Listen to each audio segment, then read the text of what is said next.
на горных лыжах с копьями наперевес несутся на горных козлов. К сожалению, мы не знаем на нашей территории пантеон богов эпохи бронзы. И вот эта информация оказалась утеряна, в принципе, навсегда. Насколько я поняла, сегодня на местах скопления петроглифов все-таки редко можно обнаружить поселение людей, да? Там невероятно намоленное место, там невероятная энергетика. Изображение, как будто девочка в платье в горошек, у нее на голове такой бантик, но с пикой. Это изображение солнцеголового для многих было табуировано. То есть далеко не везде, далеко не все можно было их изображать. Мы, знаете, ездим по таким местам, где люди в здравом уме, в полной памяти, они просто не поедут. Кто может похвастаться традицией, которая жива более 4000 лет? Много будет настоящих научных открытий, которые потрясут мир. Не только науки, но и наше воображение.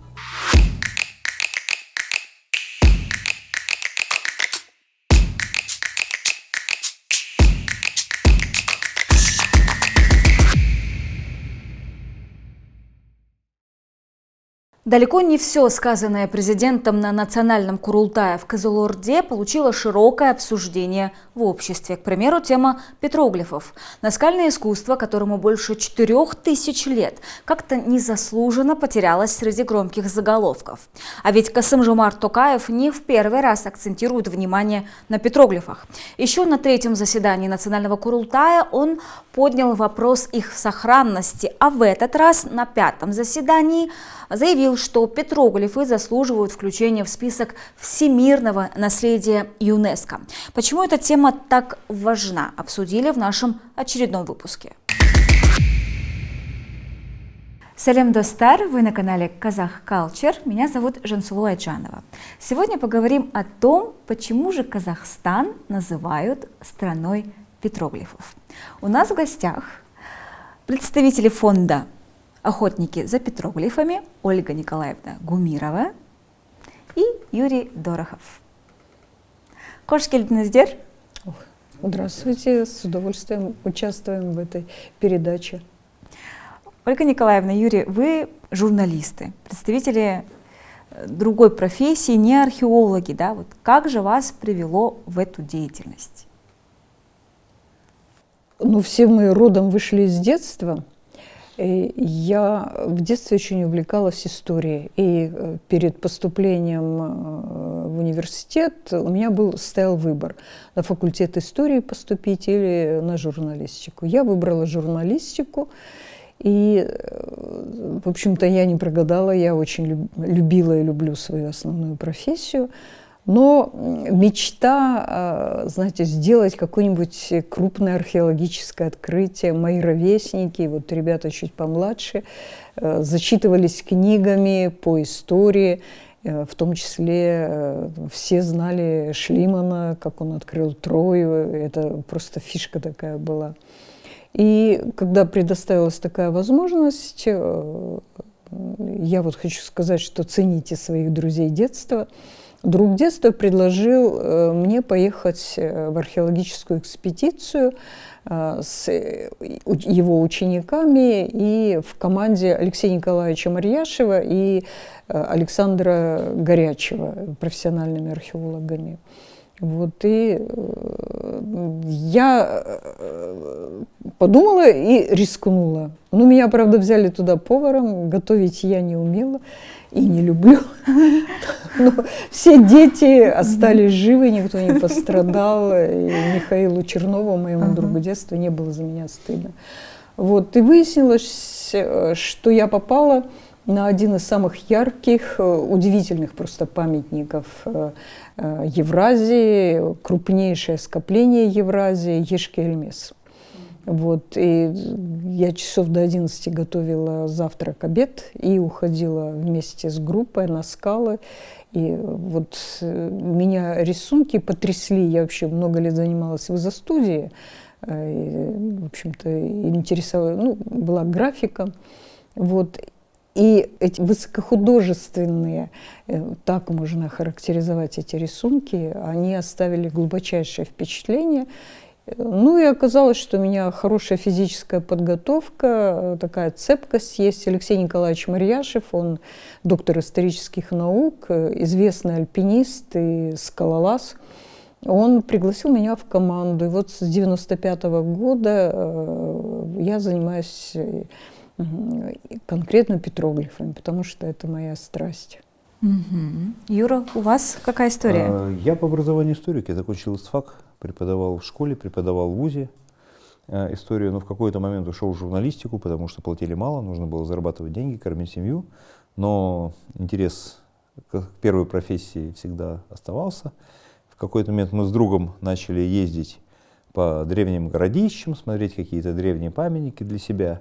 И вот так вот познакомились с охотниками за петроглифами, с Ольгой Николаевной. Я раз съездил, два съездил, три съездил, и тоже втянулся. Я даже помню, куда они пригласили сопроводить их в качестве гида. Это на скопление Ак-Кайнар. В то время состояние Ак-Кайнара было угрожающее, и мы вели активную защиту этого памятника. И лишний раз поехать, сфотографировать, пригласить журналистов. Это очень важный такой был момент. И к нам вот присоединилась очень сильная команда. Ольга Николаевна, вот вы 30 лет, да, охотитесь за петроглифами, да? Это настолько неиссякаемая тема, что вот вы находите и находите постоянно какие-то новые открытия. Знаете, вот бренд «Казахстан – страна петроглифов» это придумал Юрий со своей командой. Родилось это, естественно, не сразу. Они с нами поездили и на собственном опыте поняли, что количество петроглифов просто нескончаемое. Вот. А я уже к этому времени, я была и на западе Казахстана, в Мугаджарах, работали мы в команде с Алексеем Николаевичем в Каратау, в районе Тараза, в Восточном Казахстане, очень много в Житысу, Алматинской области. Вот последние наши годы доказывают, что вот наши экспедиции, что петроглифов действительно огромное количество, и значительная их часть никак не зафиксирована. То есть они не охраняются государством, и они не внесены в списки памятников областей. И вот экономика быстро развивается, и вот эти петроглифы, которые существовали 4000 и больше, они сейчас находятся в угрожающем состоянии. Это ценный информационный материал, который мы просто обязаны сохранить и передать потомкам. Вот, Юрий, вот в чем именно ценность? Понятное дело, это историческое наследие, да, это безусловно, но вот что за петроглифами, да, что они означают, какие посылы, смыслы заложены? Я бы сказал, тут есть две составляющие. Да. Первая, действительно, это ценность как исторического источника. По петроглифам мы можем судить достаточно достоверно. Это подтверждается археологическими свидетельствами, раскопками, да. Подтверждается там данными смежных наук, палеоботаника, палеозоология. Мы можем видеть, во что одевались люди в разные эпохи, как они сражались, какие использовали орудия труда. Мы можем делать определенные выводы о социальной структуре общества.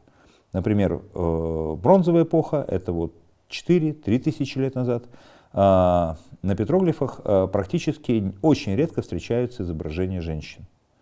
В основном мужчины, часто, так сказать, там, с луками, дубинками, дубинка — основное оружие бронзового века, чеканами. Да? Чеканами. Да, чеканами. Женщины крайне редко, в основном в форме рожениц, то есть рожающие женщины, и в такой, я бы сказал, несколько стилизованной манере. Мы вполне можем предполагать, и это совпадает с тем, что мы знаем о бронзовых обществах в других регионах планеты Земля, да, что общество было жестко патриархальным. То есть женщины, там, это было общество, основанное на... Бронзовая эпоха — это самая кровавая эпоха в истории человечества, наверное, да, очень жестокая. Это вот оттуда происходят все в основном сказки, мифы, легенды, всякие войны, в том числе Троянская война, это бронзовая эпоха. Потом приходит Железный век, Сакская эпоха, и появляются женские образы. в виде олених с оленятами, да, в виде козочек с козлятами, очень много образов, связанных с материнством. А мы знаем из истории, что у саков женщина занимала достаточно высокое положение. Да? В том числе были примеры, когда женщина правила народами. Ну, самая известная царица Томирис. Да? То есть есть определенная корреляция в том, как изображаются, кто изображается, в каких комбинациях изображается.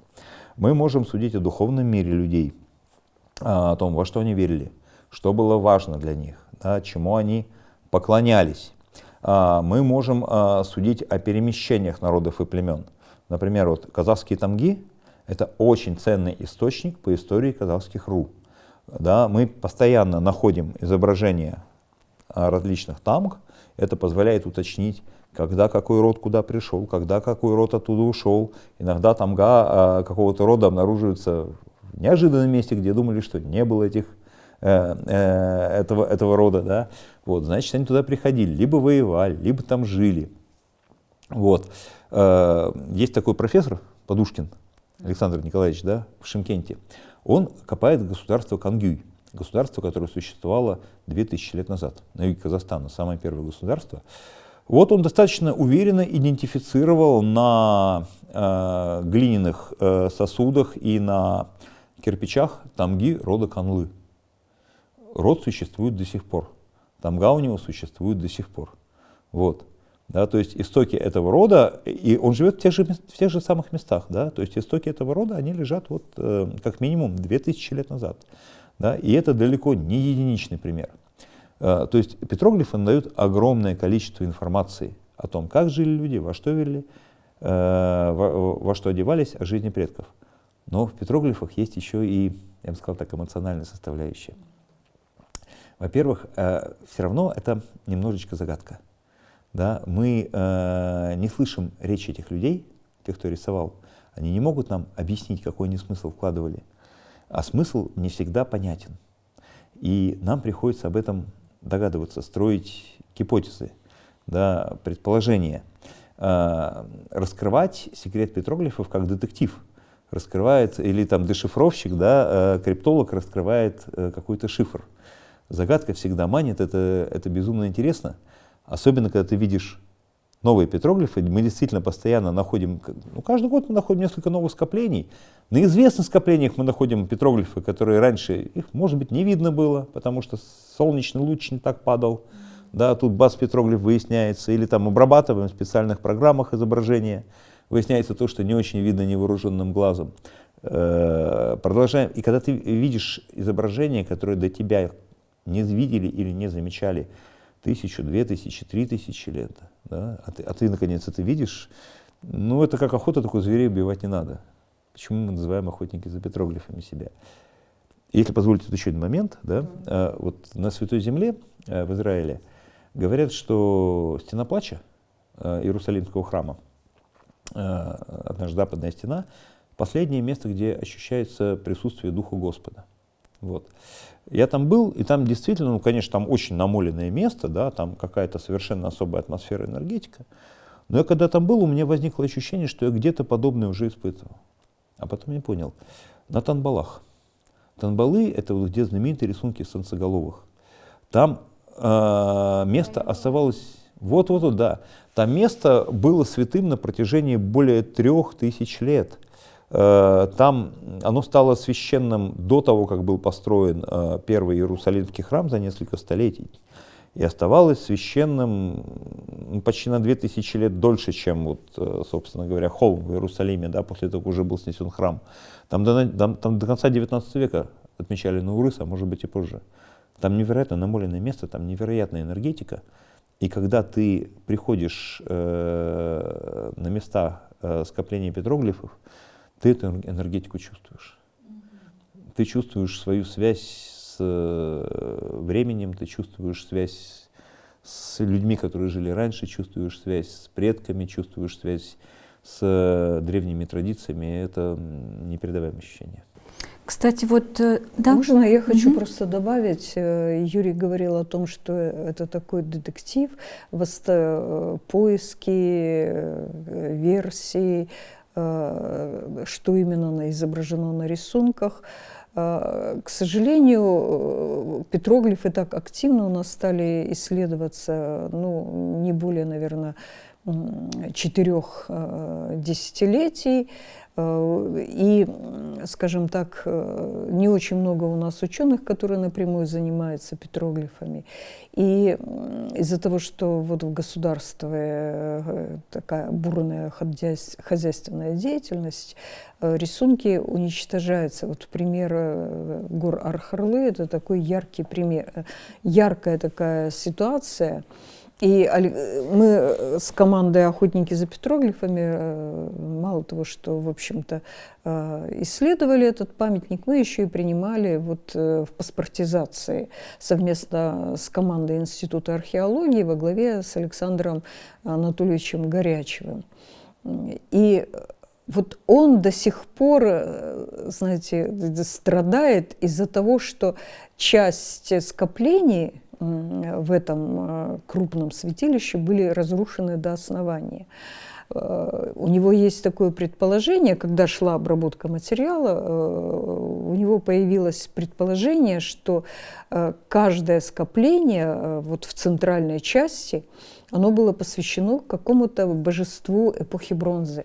К сожалению, мы не знаем на нашей территории пантеон богов эпохи бронзы. И вот эта информация оказалась утеряна, ну, в принципе, навсегда. То есть восстановить практически невозможно.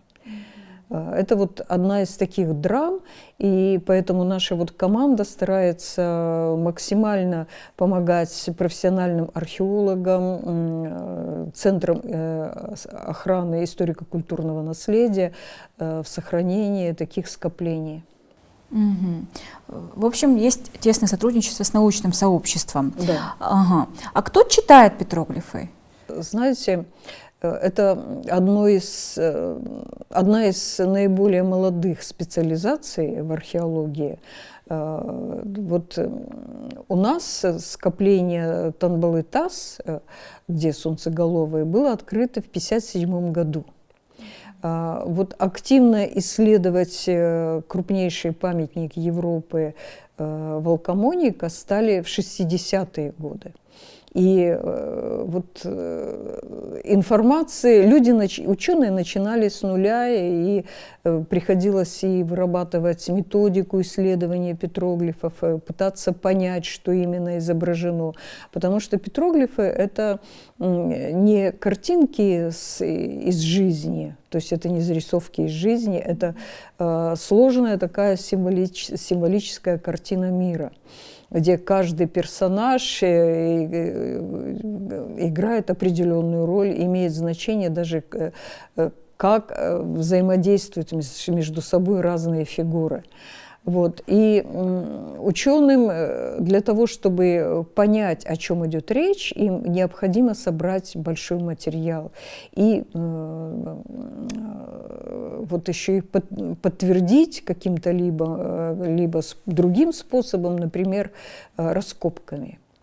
Вот у нас, к сожалению, не так много проводится раскопок, поэтому пока идет вот набор информации. То есть все только начинается. Да, каждое новое какое-то скопление, особенно какие-нибудь интересные культовые сцены, это археологами обсуждается, каждый из них какую-то свою версию выдвигает, там, знаете, очень такие жесткие споры, ну, примерно как у нас происходит, потому что каждый может видеть свое, но в конечном итоге все приходят к одному знаменателю. А ученых-археологов, которые занимаются петроглифами, не так уж и много.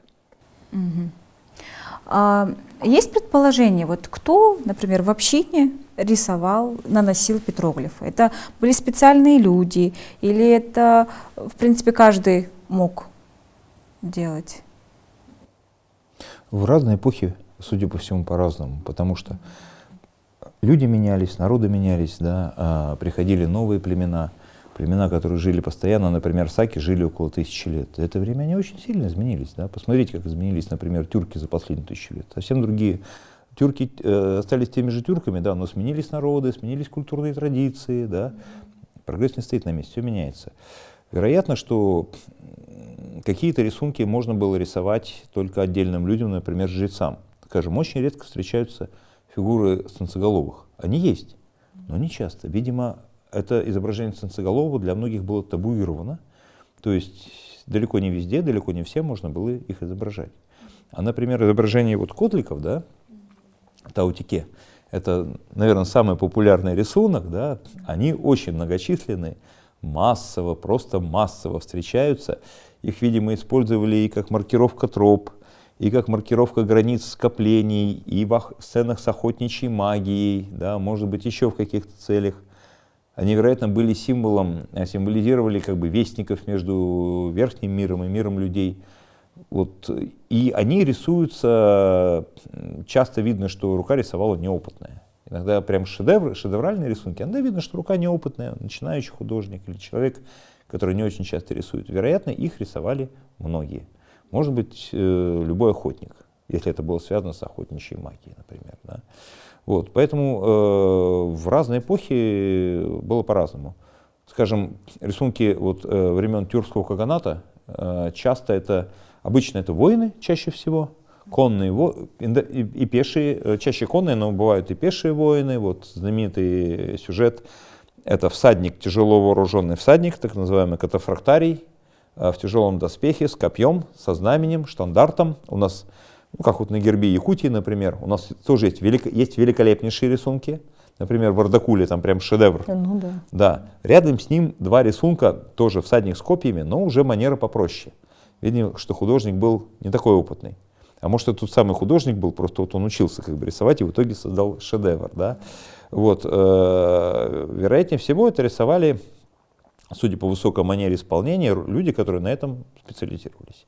Потому что часто очень рука набитая, видно, что человек очень много времени посвятил именно этому сюжету, да, совершенствованию своего художественного мастерства. Особенно это заметно по рисункам эпохи бронзы. Есть настоящие шедевры, которые выполнены мелкоточечной выбивкой и еще и с каким-то рельефом, и протерты, и там идеальная просто созданная фигура. Ну, это достойно вот художественного такого мастерства. А есть рисунки, как вот Юрий их рассказал, ну вот это относится к новому времени. Это я хотела вспомнить такой забавный эпизод. Мы делали паспортизацию на Ардакуле и работали вдвоем с Анелей Айбасовой. День был жаркий, и вдруг Анеля, которая занимается фотографированием петроглифов, она мне кричит: «Ольга Николаевна, тут эта девочка в платье в горошек и с бантиком». И я такая думаю, видимо, Анель уже перегрелась.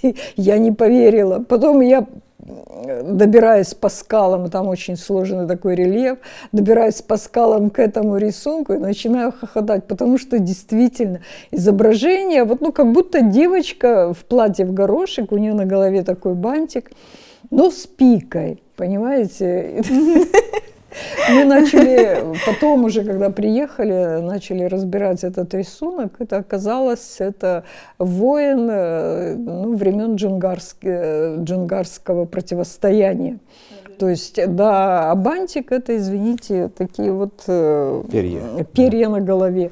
То есть вот такие вот моменты, они, конечно, очень интересны. И есть рисунки высокохудожественные, есть, которые были сделаны, видимо, людьми случайными. Но в любом случае это все делалось на территории таких святилищ, где каждое изображение, оно играло определенную роль, и оно имело сакральный смысл. Вот, как раз таки вот о смыслах, да, и вы говорили, что энергетика, Юра говорил, что энергетика там особенная в этих местах, да. Бывает, что такие локации используют для ритуалов, даже сейчас, вот, в современное время, да, не совсем хороших и благих целях иногда. Вот, магия черная. да, вот наверняка вы слышали. И вот есть ли такие случаи вот, с местами, где скопление петроглифов? Были ли? Ну, Нет? Нет, мы, знаете, ездим по таким местам, где люди в здравом уме, в полной памяти, они просто не поедут. Там надо иметь хорошую спортивную подготовку. И вы знаете, вот... Просто на кладбищах бывают такие случаи. Нет, же, да, нет, там кладбище вообще... между городами, да, тут надо эти места знать. Да. Нужно еще уметь, до них не каждая машина доедет, не каждый водитель доедет. Потому что то, что было рядом с городами, оно в основном не сохранилось. Сохранилось то, что далеко. Ну, и еще есть один такой момент. Вот обычно скопления, или как вот можно их, такие крупные скопления, их можно назвать святилищами, они расположены в очень красивых местах. Там удивительные пейзажи вокруг. И они настраивают человека на определенный лад. Древние умели видеть и ценить прекрасное. И я думаю, что для большинства людей вот какие-то там мысли черные, там нехорошие, они просто-напросто развеиваются. То есть, ну, есть, конечно, места, которые были практически изуродованы, но вряд ли там проводились какие-то ритуалы, но вандализма выше крыши, это, например, святилище Кайнар, которое расположено рядом с полигоном Атарским. И не знаю, вот там замечательные рисунки, но почему-то военнослужащие, начиная там с 50-х, 60-х годов, они считали, не знаю, ли в знак благодарности, или просто для них это не представляло ли ценности эти рисунки, они испортили значительные такие полотна с надписями, со своими фамилиями.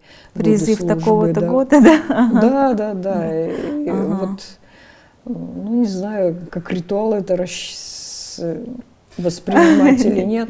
А места паломничества есть? Вот, видите, для современного человека эти рисунки, они уже не несут вот, сакрального в полном смысле слова значения.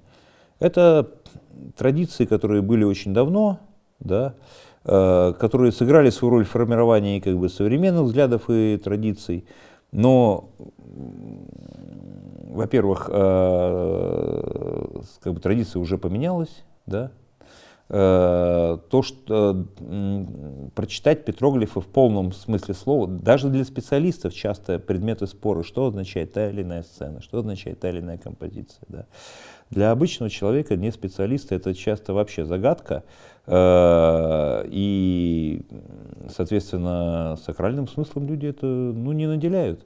Мы испытываем перед этим трепет именно как перед наследием предков, да, как перед интересной научной загадкой, проблемой, да, как перед художественным произведением часто, да, но какого-то религиозного смысла я, вот, честно скажу, ни разу не сталкивался.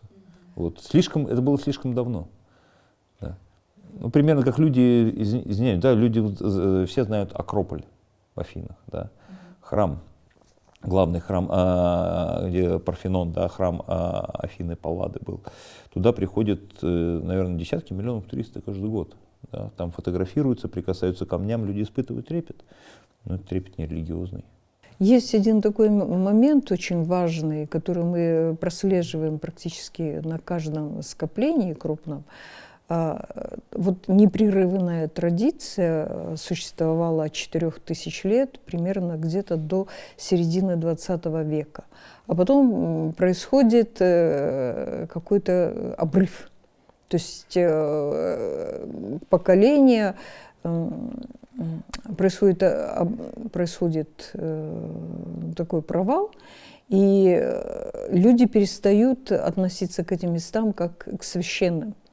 Вот, в общем-то, мы на многих святилищах это фиксируем, что есть сцены, которые формировались на протяжении тысячелетий. Вот знаменитая сцена с оленями Вархарлы. Там первые рисунки появились в эпоху бронзы, были добавлены фигуры в раннем железном веке, потом тюрки внесли свои какие-то элементы, а в новое время были дописаны другие фигуры. Очень много таких сцен в Ардакуле. Такие же сцены есть в том же Ак-Кайнаре, в Кулжабасы, на новых скоплениях, которые мы сравнительно недавно открыли. Это левый берег реки Каксу. Вплоть до того, что, например, очень такая интересная сцена из Ардакуля, там олень, вся большая такая сцена, центральный персонаж – это олень, на спине которого стоит человечек, который стреляет в оленя из ружья на сошках. Это 18-й, начало 19 века. А вокруг этого оленя фигурки лучников эпохи бронзы. То есть какой-то человек вот в XIX веке, он по-своему понял, оценил эту сцену, и значение которой – это охотничья магия. И он подумал и вписал своего охотника. Вот. Но позднее, вот именно где-то с середины 20 века, в общем-то, осмысленное такое отношение к рисункам, оно теряется. Появляются вот эти надписи, которые можно рассчитывать как вандализм. Хотя есть и продолжение. Вот это, наверное, конец XIX века, в том же скоплении на левом берегу реки Каксу.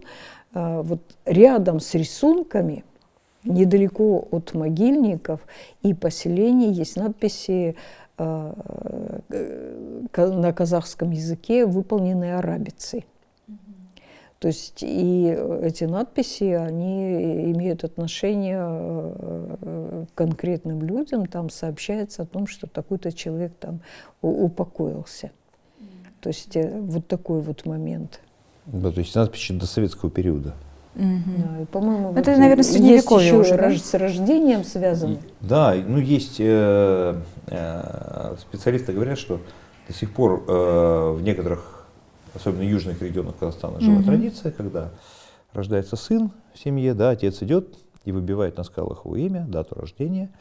На тех же самых скалах, но обычно не трогают древние рисунки просто рядом, да, которые вот оставались священными на протяжении многих веков.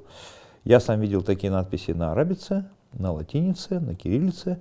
Самые поздние надписи, которые я видел, это 80-е годы, но специалисты говорят, что весьма вероятно, что традиция жива до сих пор. То есть это те же самые скалы, да, это уже не рисунок, это уже надпись. Но это тоже как бы фиксация, да, фиксация традиции, фиксация своего места вот, на вот этой территории. Если эта традиция жива, в Казахстане, в принципе, есть рисунки времен палеолита, да, но вот непрерывно, можно сказать, непрерывная петроглифическая традиция начинается, ну, грубо говоря, 4000 лет назад, может, немножко раньше, ранняя бронза, да, Николаевна, я думаю. Ну, да. И, возможно, это, продолжается. И, возможно, продолжается, Она продолжается. Да. То есть, Продолжается. да, возможно, еще продолжается, да. То есть это означает, что у нас есть традиция живая, которой больше 4000 лет. Среди, если не брать в расчет этносы типа вот андаманских племен, да, ну то есть те, кто живет традиционным первобытно-общинным строем, если брать современные народы и государства, да, ну вот я не знаю, какая еще, кто может похвастаться традицией, которая жива более 4000 лет. И она сейчас возрождается, ну, благодаря отчасти нашей команде, ну и в первую очередь благодаря художнику Санжару Жубанову. Он из семьи вот Жубановых, отец его был художником. И вот Санжар долгое время работал тренером по восточным единоборствам. Но в какой-то момент он осознал, что его тянет делать изображения на камнях. И он начал изучать петроглифы древние, делать копии, а сейчас он уже создает композиции с глубоким, очень сложным сакральным смыслом. И это его собственное видение, и это продолжение, вот, в общем-то, он связал эту оборванную ниточку. Сейчас уже у нас в Алматы появляются места такие, паломничества. Это вот, например, в Аюсае. Если приедет кто в Алматы, там есть рисунки, там есть выбитые на скалах. Там есть целая тропа, где вот выбиты рисунки Санжара Жубанова. И есть интересное очень такое место в парке Алтын-Эмель, где ему отдали целую сопку. Там не было других петроглифов, но были черные камни с патиной. И вот в национальном парке Алтын-Эмель они сочли возможным официально разрешить ему создать картинную галерею. И он, в общем-то, сделал целую галерею, люди уже туда приезжают. И вот, а мы с легкой руки нашего друга Ерлана Жагипарова, который был известен под ником Степняк, и его брата Нурлана Жагипарова, и при поддержке Евразийского банка мы создали парк в центре фактически Алматы, в ботаническом саду, парк Аркалан. Это копии наиболее известных тюркских петроглифов. И теперь любой желающий может прийти на них, посмотреть. И мы так для себя думаем, что этот парк, он может простоять вот ближайшие 5000 лет. То есть неизвестно, будет ли Алмата, но вот эти камни уже будут существовать. А какие петроглифы, обнаруженные на территории Казахстана, можно назвать вот нашим брендом? Вот солнцеголовые, да, допустим. Ну, прежде всего, конечно, солнцеголовые, потому что солнцеголовые божества, как считается, ну, фиксируются в различных культурах на огромных расстояниях от Казахстана. Наиболее известные – это наш Танбалы-Тас, памятник ЮНЕСКО, и Саймалы-Таш. Вот, по-моему, солнцеголовых больше всего в Саймалы-Таше изображение. Да, нет, Кыргызстан Саймалы-Таш. Кыргызстан, да. Да, Кыргызстан. А вот, но у нас просто они являются вот настоящими, эти изображения можно считать шедеврами. Они очень крупные, они тщательно проработанные. И это не просто изображение, это какая-то сложная мифологическая, это сложные мифологические сцены. Вот над загадкой, которую ученые до сих пор ломают голову. Какие есть предположения, версии? Ну, если позволите, да, вот наиболее, скажем так, конвенциональная гипотеза, да, о том, что это ранние ведические божества. Их сопоставляют с их период возникновения, это примерно совпадает с возникновением ранних гимнов Ригведы, да, и эти божества сопоставляются с ранними божествами Ригведы. Дело в том, что народы, племена, которые тогда жили на территории Казахстана, они относились к так называемой андроновской культурной общности. Да? То есть это были разные народы, разные племена, они, вероятно, говорили на разных языках. Скорее всего, там были и восточные иранцы, и прототюрки, да? Но они жили в одинаковых условиях природных. Очень схожая, можно сказать, одинаковая материальная культура. Ну, как если сейчас археологи раскопают мой дом, например, да? Дом какого-нибудь японца и дом, условно, не знаю, там, помощника Дональда Трампа. Да? У нас материальная культура, в общем-то, совпадает. Они могут решить, не зная язык, что это один и тот же народ. Вот. И они постоянно общались между собой. Тогда не было такого понятия, как народ, было понятие род. Но часто даже представители одного рода могли говорить на разных языках. Да? Был очень интенсивный постоянно культурный обмен. И вот эта вот андроновская общность, часть этих племен, она мигрировала на юг, вплоть до территории Ирана и Северной Индии. Часть мигрировала, это фиксируется хорошо очень археологически, да, часть мигрировала на территорию современного Китая. Это то, что культура ся, так называемая, которую мы знаем из китайских летописей, да, и археологи тоже ее фиксируют. Вот. И для них был характерен вот комплекс верований, которые очень похожи, соответственно, на то, что вот у индийцев сохранилась традиция, да, это вот ранняя ведическая культура. Но, конечно, тут за несколько тысяч лет, да, еще в древности эти верования меняются, претерпевают эволюцию. Вот, и когда сюда приходят тюркские народы, да, они местное население не уничтожают, они его как бы коптируют, ассимилируют, и в том числе вбирают в себя часть прежних традиций, да, то есть создают новые. Но так постоянно развивается культура, ты знакомишься с чем-то новым, адаптируешь, оно становится твоим, и уже становится частью тебя. Вот археологи прослеживают эволюцию традиционного казахского узора вглубь до бронзового века. Вот этот, например, если помните узор Кашкар-Муиз, да, его эволюцию прослеживают вплоть до саков и дальше вглубь до бронзы. Это вот рога теков, рога архаров, которые постепенно стилизуются и превращаются в современный казахский узор. Вот. То есть это такой сложный достаточно был, но непрерывный процесс культурного развития. Вот. И вот эти вот солнцеголовые тоже они... Это как бы давно такая ушедшая эпоха, да, но сейчас они стали очень популярны в качестве культурного бренда. Они яркие, красивые, интересные. Да. Ну, вот еще одно изображение, оно довольно так очень активно делаются перепосты, причем мне даже из Турции писали ученые. Это изображение волка-оборотня, человека-оборотня, это 70-сантиметровое изображение антропоморфа с головой волка. У него хвост и голова волка. Вот. И изображение датируется эпохой бронзы. То есть культ волка, это вот подтверждение такое, что культ волка, он появился на нашей территории еще до того, как появились здесь тюрки. А есть еще несколько таких сцен, где вот есть люди, человека-волки, оборотни с головами волков и с хвостами. То есть и те тоже датируются прямо вот в Кожабасы, датируются ранней бронзой. Там они охотятся, ритуальная охота на быка.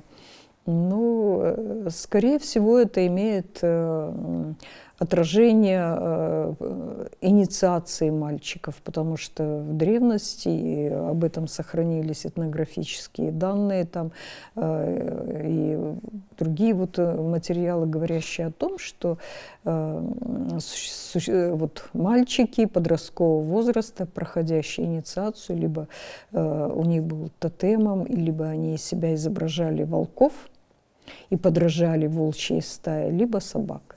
То есть это вот такие вот есть моменты очень интересные.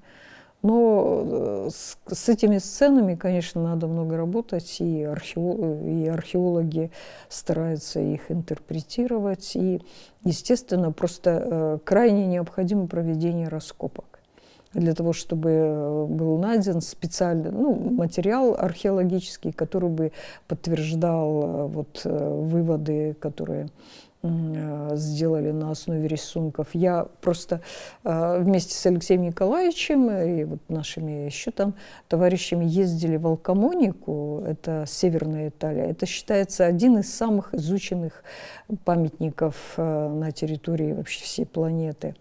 И ученый, который работал на этом памятнике, Эммануэль Анати, он очень выбрал правильную методику, и государство ему позволило реализовать ее.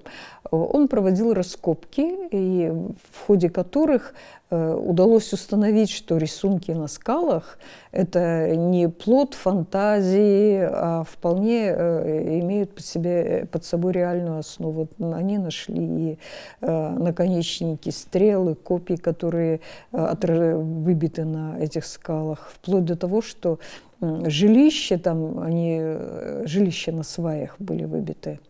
Вот подтвердилось, что когда-то очень давно вот именно в таких жилищах жили обитатели Альп. Вот. А у нас в этом смысле только вот в Танбалы и на некоторых еще других памятниках, в том же Ишкельмесе, проводились раскопки. Но это крайне недостаточно. Это должна быть большая, серьезная работа таких крупных археологических команд, и за одно лето раскопки такие не проведешь.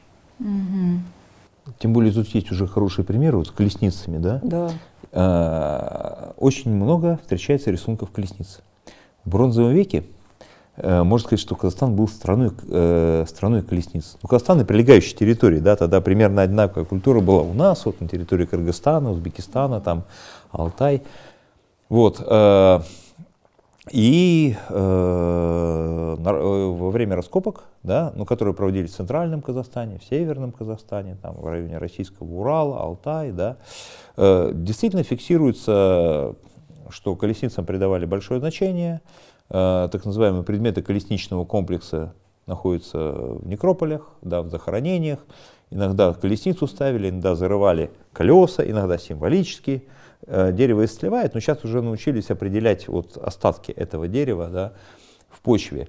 При этом, повторюсь, дерево-то оно практически не сохраняется, но мы видим, что там были колесницы, да, по следам, а на скалах мы видим изображения колесниц, иногда очень тщательные, вплоть до того, что видны элементы упряжи. Упряжь очень сложная. Двумя лошадями колесничий был один, управлять непросто. А в глубокой древности он не только управлял, он еще ездил и из лука стрелял. Да, вот, это вообще какая-то эквилибристика. Видно, например, как была устроена сама колесница. Небольшая, да, и пол в виде натянутых кожаных ремней, ну, чтобы амортизировать. Это тоже удалось восстановить благодаря рисункам. Да? То есть мы очень много информации можем извлечь, вот так сопоставляя данные раскопок и рисунки.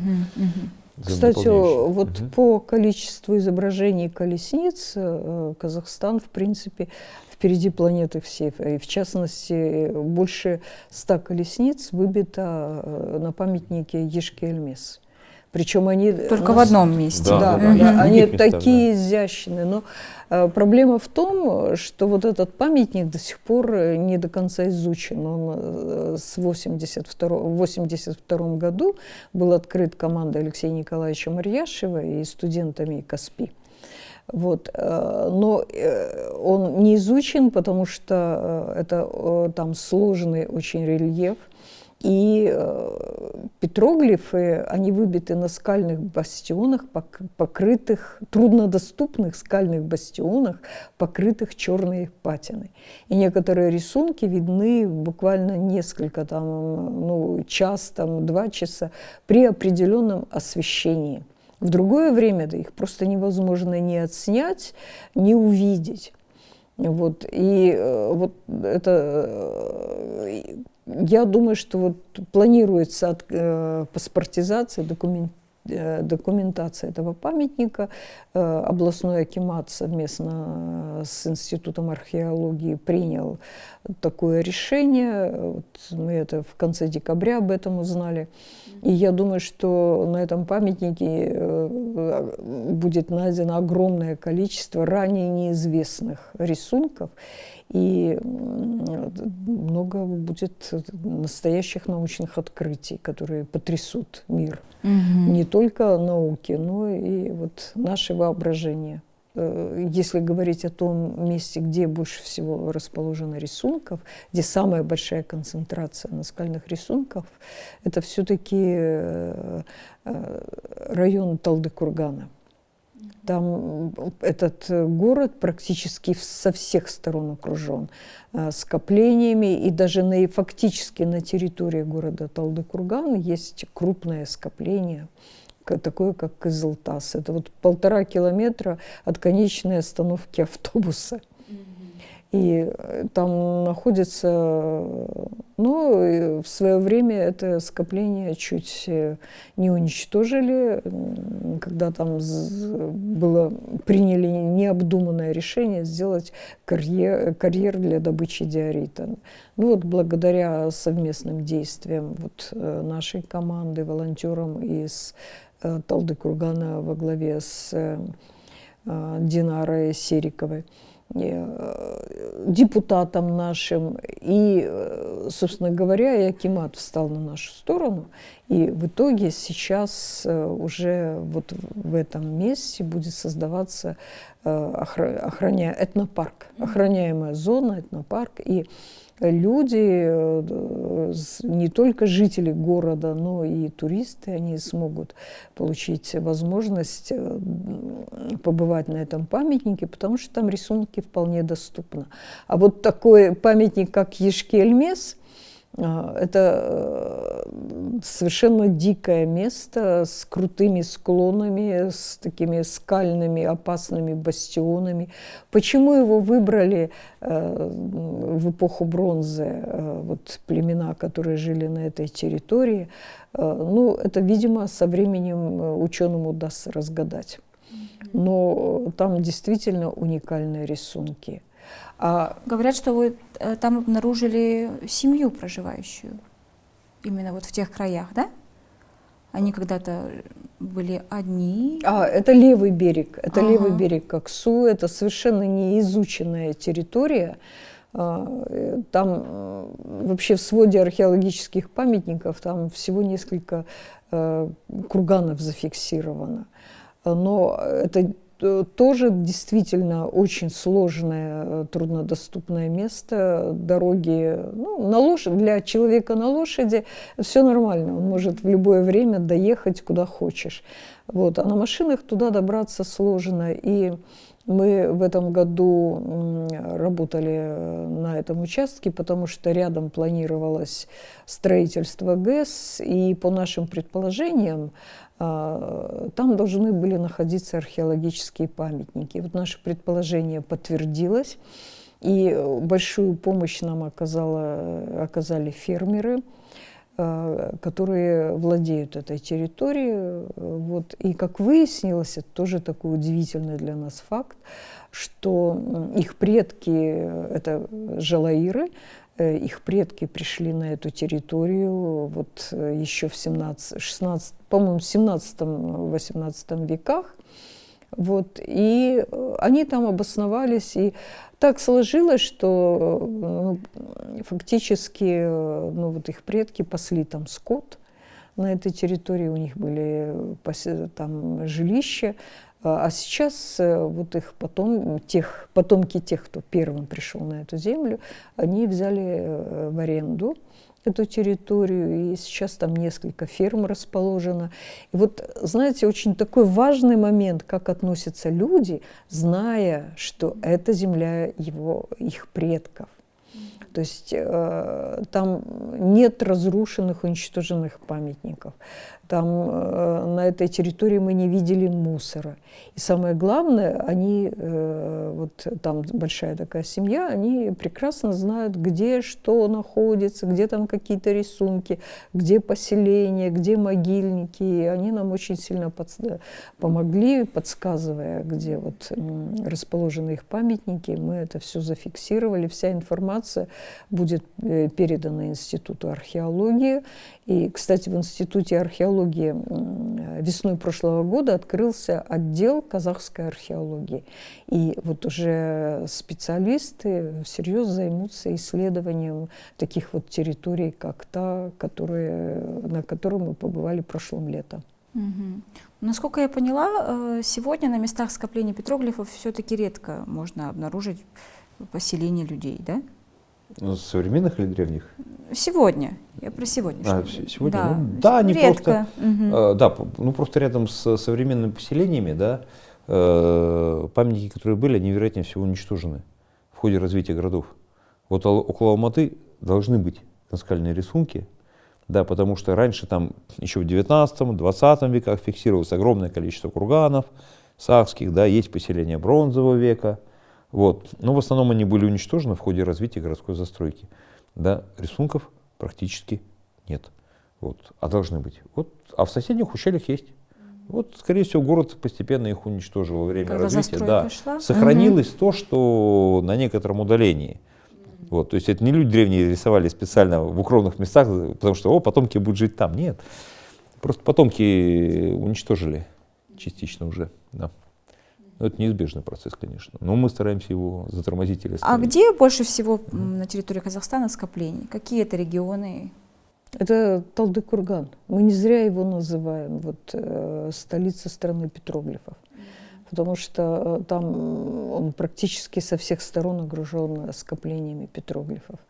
Во-первых, Ешки-Эльмес, где ученые, это весьма условная цифра, сейчас они называют 35 тысяч петроглифов. 20 километров, 23 километра от Талдыкургана скопление Ардакуль, которое можно назвать энциклопедией становления кочевничества на территории ЖТСУ. Там 26 тысяч рисунков. Кызылтас, который расположен фактически на территории города Талдыкурган, это около 4000 рисунков, включая палеолитическую писаницу. Рядом, где-то километров 30, скопление Алабасы, которое мы только частично исследовали. Там тоже от 4 до 7 тысяч рисунков. И чуть дальше, рядом с селом Актикше, скопление, которое мы тоже еще не успели до конца пройти, это ущелье такое довольно длинное, Мукры, там тоже рисунки, мы пока ставим 2-4 тысячи рисунков, но их может быть гораздо больше. Рисунки в районе Кунгей-Тас, это километров, наверное, 40 от Талдыкургана. Да. Совершенно уникальное скопление, в основном там рисунки ранней бронзы. Совершенно уникальные граффити. Это все в Талдыкургане? Да, это вот прямо рядом. Да. Там еще и скопление Теректы, Казачье, рядом с Карабулаком, у которого еще нет названия. Вы называете огромные цифры, да? Всего в Казахстане, по вашей информации, по приблизительным подсчетам, около 1 миллиона, да, обнаружено петроглифов, да? Как их всех прочитать? Это же такие человеческие ресурсы. Вам... Вот смотрите, у нас считается самым крупным скоплением, до последнего времени считалось во всяком случае, это скопление Волкомоника. Там ставят около 100 тысяч рисунков. Мы, когда приехали в этот национальный парк, это памятник ЮНЕСКО, он разбит на несколько небольших парков, этот объект. Мы пробежали фактически за 2-3 дня. И когда общались с учеными, выяснили, что, оказывается, у них совершенно другой подсчет петроглифов, чем у нас. У нас одно время считали плитами, потом сейчас начали считать фигурами. А у них каждый удар, каждая рукотворная точечка считается отдельным петроглифом. Если у нас таким образом пересчитать Ешки-Эльмес, петроглифы Ешки-Эльмеса, а я занималась их отрисовкой. В свое время довольно много сцен отрисовано, и часть вошла даже в те книги, которые опубликованы. Я могу вам сказать, что минимум это 500 000. Потому что есть плиты высотой 2,5 метра, в ширину где-то 1,5, которые сверху донизу испещрены тонкими графическими линиями, которые, когда отрисовываешь, складываются фигуры различные, колесницы, люди, животные. Но да, это очень сложно, конечно, все это зафиксировать. И, к сожалению, если этого не сделать, это все может быть уничтожено. И тут, если позволите, мне кажется, очень важный момент. Да? Иногда можно слышать такое: у нас рисунков очень много, скажем так. Да? И ладно, окей, что плохого, если там на этом скоплении, например, переработают его на стройматериалы, или тут пройдет дорога, дофига же еще останется. Да? Дело в том, что наука имеет дело как с уникальными находками, так и со статистикой. Очень важны большие цифры, очень важны большие данные для науки. Да? Те же самые козлики.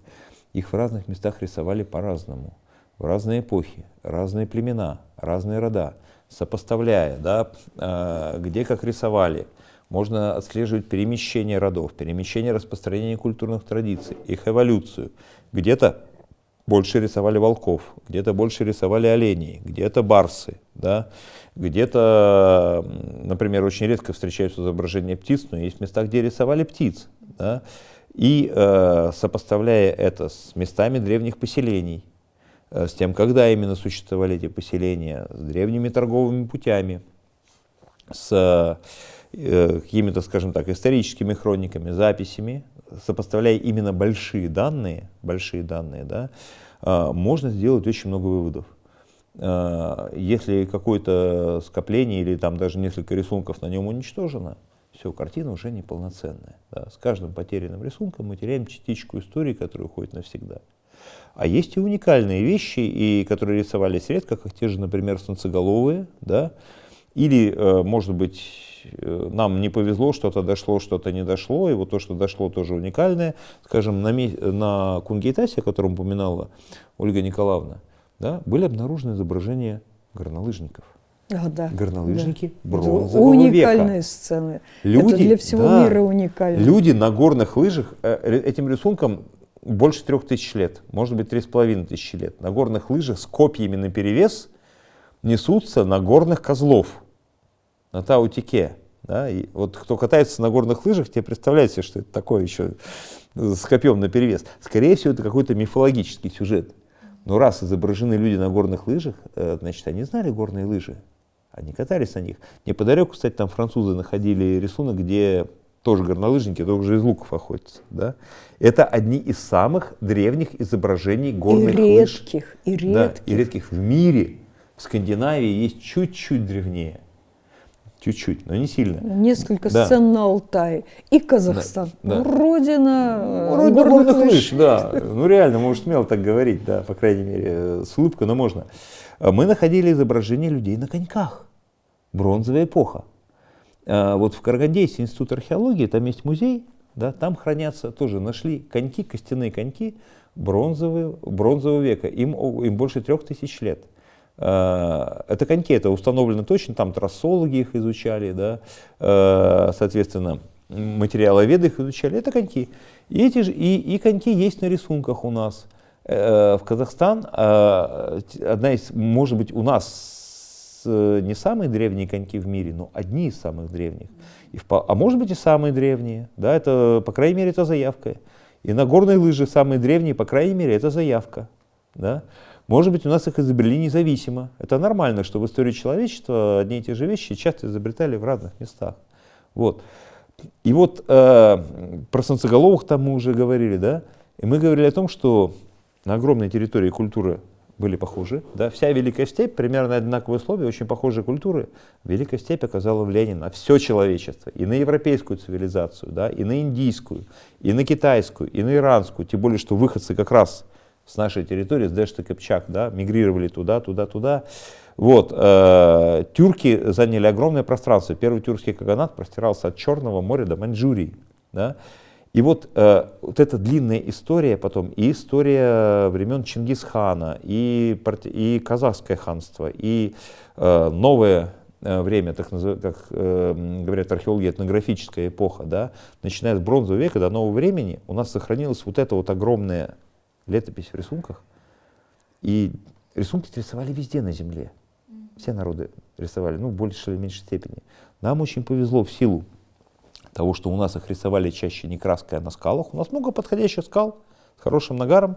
У нас сухой климат и достаточно разреженная, скажем так, по населению территория, не подвергшаяся в основном коренным каким-то изменениям в ходе урбанизации.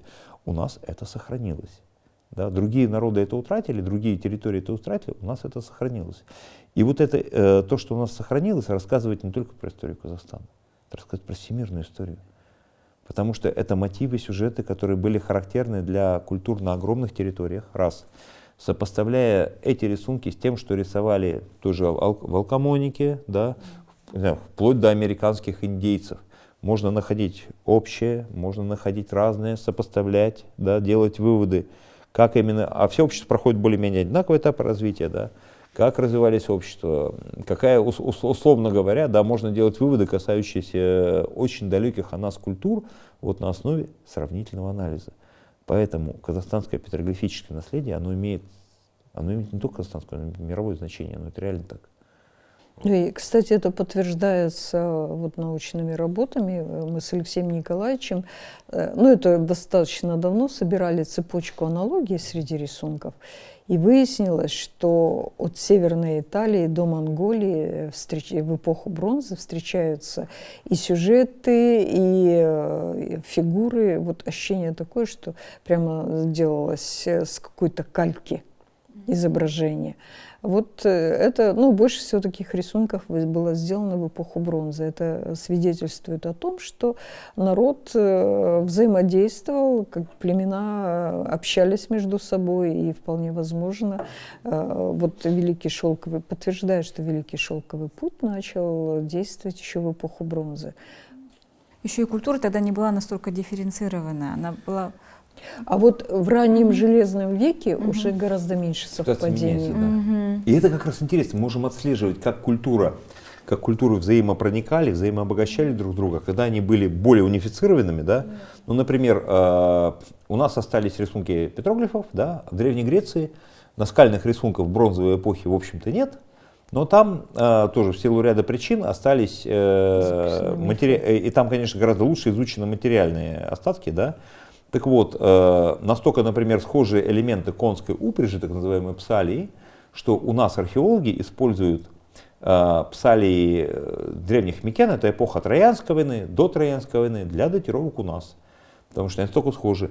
А медь с каргалинских рудников, это вот Южный Урал, да, Оренбургская провинция, в том числе захватывающая Казахстан, эта медь поставлялась, доходила до Крита, и тоже до материковой Греции, например. Да? То есть это сейчас химический анализ позволяет установить. То есть было огромное количество связей культурных, торговых. И что-то на других территориях это осталось в археологических артефактах. Да? У нас археология не так, к сожалению, да, последние годы, ну, последние десятилетия развивалась. Открытие еще впереди. Надеемся, да, но это точно уже видно, что это осталось в петроглифах. И это дополняет археологию. Да, в иллюстрациях мы видим это, у нас мы видим это на картинках, то, чего лишены другие культуры. Это же очень круто. Это реально круто. Это круто и в плане науки. Это невероятно может быть круто в плане туризма. Потому что в Казахстане реально история не менее древняя и богатая, и славная, чем у Рима, у Греции. Но это факт. Мы привыкли просто недооценивать. Она просто не раскручена. Не раскручено. Мало изучено, да. У нас сплошные белые пятна. Вот. У нас, я был в Древней Греции, ездил по древнегреческим памятникам археологическим, там, например, условно, Микены производят огромное впечатление. Да. Не в обиду грекам, но Парфенон на Акрополе, да, он пересобран. Это по большому счету реконструкция, он пересобирается, местные археологи очень сильно критикуют. Да. У нас нет Парфенона, но у нас есть аутентичные рисунки, которые на 1000, на 2000, ну почти на 2000 лет древнее Парфенона. Это же очень круто. Вот. Надо рассказывать об этом людям, надо привозить сюда туристов, надо самим ездить смотреть. Да. Ну, сначала самим исследовать, посмотреть, вообще переписать немножко историю нашу. Ну, скоро вот выйдет семитомник по истории Казахстана. Ждем. Посмотрим. Смотрим, да, мы ждем тоже. Я боюсь, что семитомник-то, ну, в реальности, это очень серьезный труд, там работает огромная команда ученых, да, но это именно научный труд. Его массовый читатель его вряд ли будет читать, потому что сложно, нет времени. Большая проблема, нет научно-популярной литературы. Я год-два назад, по-моему, выступал перед большой группой журналистов из разных стран. Они сюда к нам приезжали в Алматы кататься на лыжах. Да, это вот есть такой международный клуб горнолыжников. Меня попросили рассказать про петроглиф. Я им рассказал, после моего рассказа ко мне подходили совершенно обалдевшие коллеги из Италии, из Германии, из Америки, спрашивали, а какие есть книги, желательно на английском языке, про ваши петроглифы? А книг нет на английском языке. Ну, только монографии есть, научно-популярных нет. И то монографии, они в основном не на английском. Да.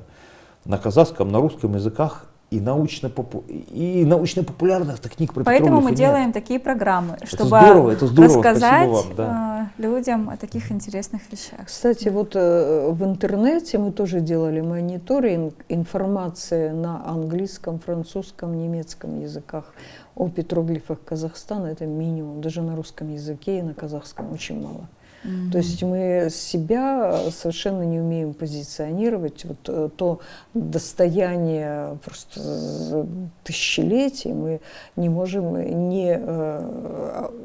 как бы это сказать, господи, продвинуть, промоутировать, да, разрекламировать, да, вот как он того заслуживает. Вот огромное такое достояние историческое, культурное мы не можем продвинуть. Это вот вообще большой минус для всех. Но я хотела бы сказать, возможно, что... нужные уши услышат вас сегодня, когда надеюсь, посмотрят программу. Да. Ну, знаете, я хочу сказать, отметить один такой момент. Это вот благодарность журналистам, которые вот втянулись в эту тему, в защиту петроглифов, в исследование петроглифов. И у нас вот были такие специальные выезды. И Юрий организовывал со своей команды пресс-туры для журналистов на петроглифы. По-моему, нигде в мире это не происходит, а вот у нас это есть. И вот наши коллеги заинтересовались историей, и они очень основательно читают, то есть их профессионализм в этом смысле растет.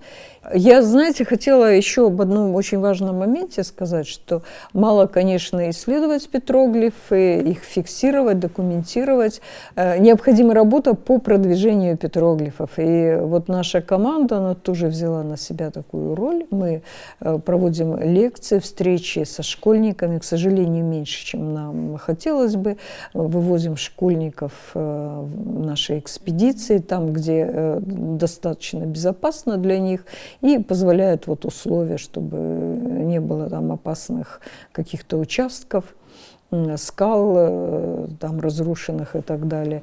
И вот у нас Юра отвечает за лекции, мы проводим лекции для всех желающих. И у нас, в общем-то, потихонечку идет просвещение такое, люди больше узнают, идут публикации в СМИ, идут публикации в соцсетях.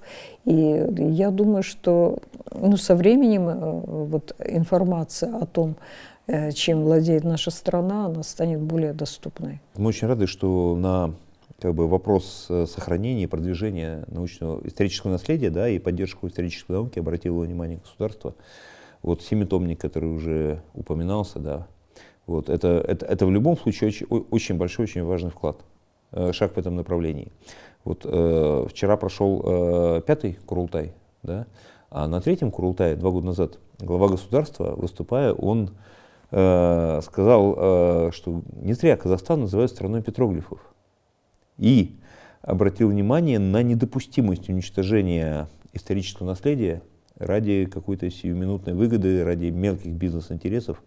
Это было очень важно, потому что это помогло нам, общественникам, да, историкам, археологам сохранить как раз вот очень важный памятник под Талдыкурганом.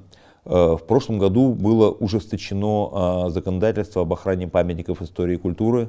Наконец-то, например, стал незаконным так называемая черная разведка, да, деятельность черных копателей, которые с миноискателями ходят и грабят памятники, грабят курганы, грабят древние поселения. Они нарушают при этом культурный слой. Это очень важно. То есть 90% информации — это не сама вещь, которая была найдена, а в какой обстановке она была найдена, что было сверху, что было снизу, что было сбоку, какая на ней пыльца условно на этой вещи, да? Какие там материальные остатки, как она лежала. Вот. При раскопках стихийных, черных, эта вся информация уничтожается. Вот. Наконец-то законодательство в этом плане было ужесточено, потому что, честно говоря, творится ужас, кошмар. Вот очень хочется надеяться, что государство продолжит работу в этом направлении. Потому что то, что сделано, это очень важно, надо двигаться дальше. Я думаю, вы на верном пути, и внимание государства есть, и интерес общественности. Я вот тоже наблюдаю и в моде, и в архитектуре петроглифы органично так вписались, да, и потенциал большой в этом направлении, поэтому вам успехов в вашей деятельности. Волонтерство — это не всегда просто, но я думаю, благодарность в виде сохранения памяти исторической, да, исторической справедливости, она будет. Вот. Ну, самое главное, нам этим нравится заниматься. Понимаете, это азарт, это открытие чего-то нового, и плюс у нас такая компания собралась интересных, ярких людей.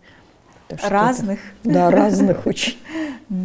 И давайте, наконец, украсим петроглифами замечательный построенный Астанинский ЛРТ. Да. Ну, по дороге с аэропорта в студию мы это обсуждали, Ольга Николаевна, сразу приглянулись эти опорные линии ЛРТ. Ну, давно на них засматривались. Да, идея очень хорошая, но вопрос сейчас спорный. Сейчас в Астане это обсуждается. Многие творческие люди хотят там тоже что-то изобразить. Да, на самом деле, мне кажется, места хватит для всех. Вы знаете, Вот. у нас, Это может быть реально таким. я пока не могу назвать этот объект, но сейчас мы принимаем участие вот в создании композиции на крупном таком для крупного культурного центра, портал которого будет украшен петроглифами. Я пока это секрет, но вот, когда утвердят, можно будет уже об этом рассказать. Отлично. И причем там будут петроглифы исключительно казахстанские, никаких чужих фигур. Супер. Будем ждать с нетерпением. Вам спасибо, что приехали на интервью специально из Алматы. Вам успехов в вашей деятельности. Спасибо. Это самое главное. Спасибо. Да. Астана — самая холодная столица мира с самым теплым приемом. Вы старались. А мы с нашими зрителями не прощаемся. Ставьте лайки, оставляйте комментарии. До скорых встреч.